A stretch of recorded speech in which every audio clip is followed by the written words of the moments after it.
Jadi apa sih definisi dari biopsikologi itu? Biopsikologi itu adalah ilmu atau terapan dalam ilmu biologi atau ilmu hayati dan juga ilmu psikolog, yaitu tentang perilaku manusia. Nah, dengan demikian nih, psikologi merupakan pendekatan psikologi dari aspek biologi. Dalam hal ini, para ahli biopsikologi itu melihat nih bahwa sifat dan tingkah laku manusia juga mengalami pewarisan daripada induk asal. Maksudnya gimana sih? Maksudnya itu kayak gen ya. Misalnya, ada seorang anak yang keras kepalanya sama banget sama ayahnya. Nah, itu bisa aja turunan dari ayahnya. Oke, selanjutnya ada materi tentang psikofisiologis. Psikofisiologis atau biasa disebut dengan psikosomatis adalah suatu gangguan fisik yang dialami seseorang dan pemicunya disebabkan oleh faktor psikologis. Psikosomatis adalah suatu gangguan yang disebabkan oleh kurang tepatnya atau tidak efektifnya penanggulangan stres yang dilakukan seseorang. Ketika seseorang mengalami tekanan masalah atau stresor, maka ia akan melakukan tindakan untuk mengurangi tekanan tersebut. Sumber stres berbeda-beda untuk setiap orang. Bisa jadi satu masalah menjadi stresor berat bagi orang tertentu dan menjadi masalah biasa aja untuk orang lain. Stres juga akan mempengaruhi fisik atau organ tubuh terlemah dari seseorang, sehingga ketika dia mengalami tekanan masalah, maka organ terlemah tersebutlah yang akan sakit. Stres selain memicu gangguan fisik atau yang disebut dengan psikosomatis, jika tidak ditanggulangi dengan baik, akan memperparah suatu penyakit fisik yang sebelumnya sudah dialami seseorang. Gangguan ini sering dialami oleh pasien yang berkeluhan, misalnya mah yang berulang dan kronis, migrain, eksim, hipertensi, hingga asma. Jadi cara untuk menyelesaikan masalah ini salah satunya dengan religious coping, atau cara seseorang menanggulangi masalah dengan berdasarkan pada keyakinan suatu agama.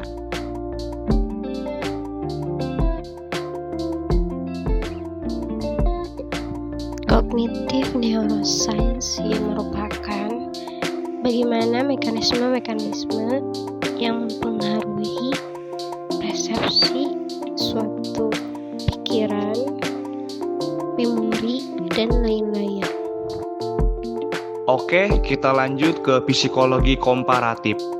Psikologi komparatif telah didefinisikan sebagai upaya untuk memahami perilaku dan kehidupan mental hewan secara umum.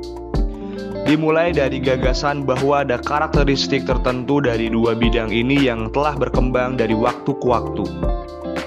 Jadi, psikologi komparatif bukan hanya jenis penelitian di mana persamaan dan perbedaan dari berbagai jenis hewan. Di sini termasuk spesies kita sendiri.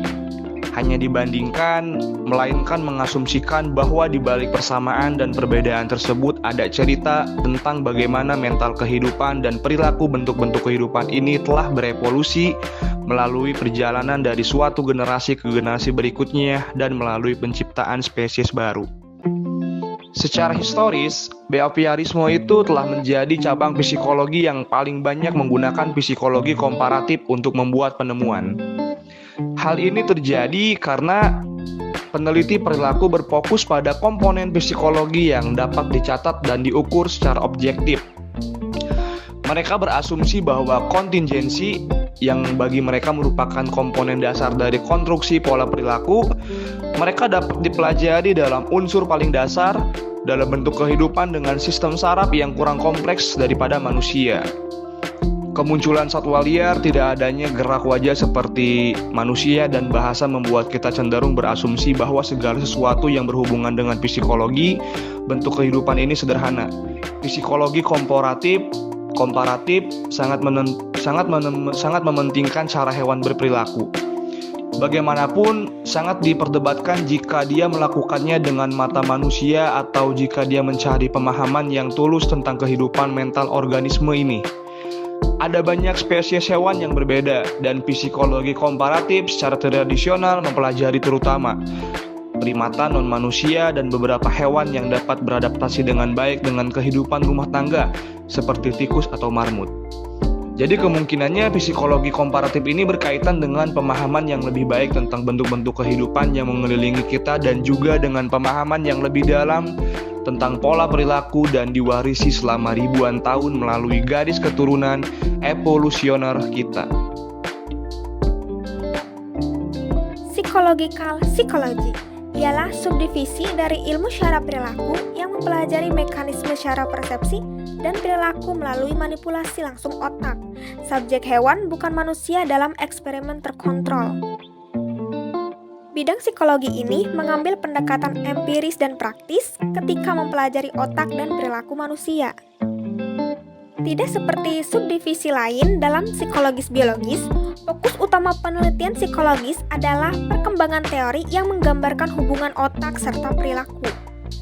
Psikologi fisiologis mempelajari banyak topik yang berkaitan dengan respon tubuh terhadap suatu perilaku atau aktivitas dalam suatu organisme.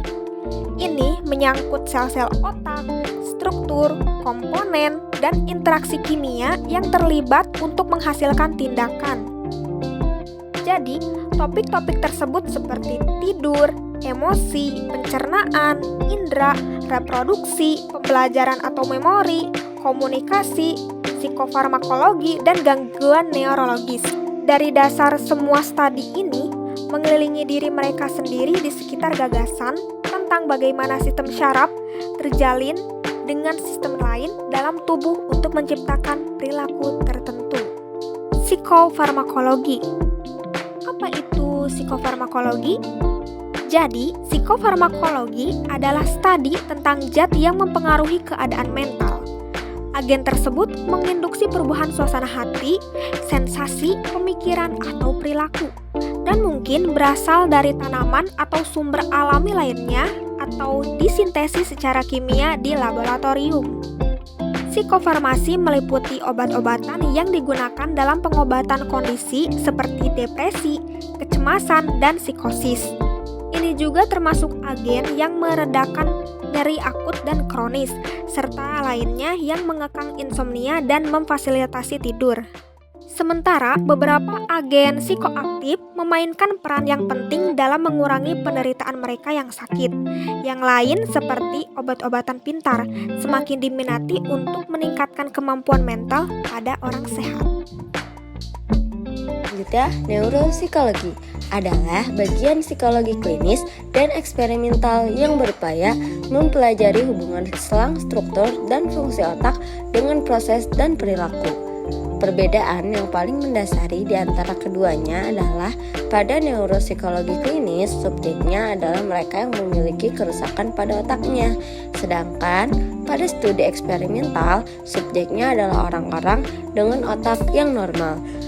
Walaupun mungkin metode investigasi yang digunakan juga berbeda-beda. Dalam neuropsikologi, banyak digunakan berbagai teknik pengukuran dalam rangka pengambilan data kerja otak dan perilaku. Asesmen neuropsikologi didefinisikan sebagai evaluasi otak dan fungsi sistem saraf yang berhubungan dengan tingkah laku. Tes-tes neuropsikologi menggunakan alat-alat yang telah terstandarisasi. Tugas-tugas alat tes ini telah didesain sedemikian rupa sehingga performa alat-alat tersebut dapat dihubungkan pada proses neurokognitif yang spesifik. Thank you.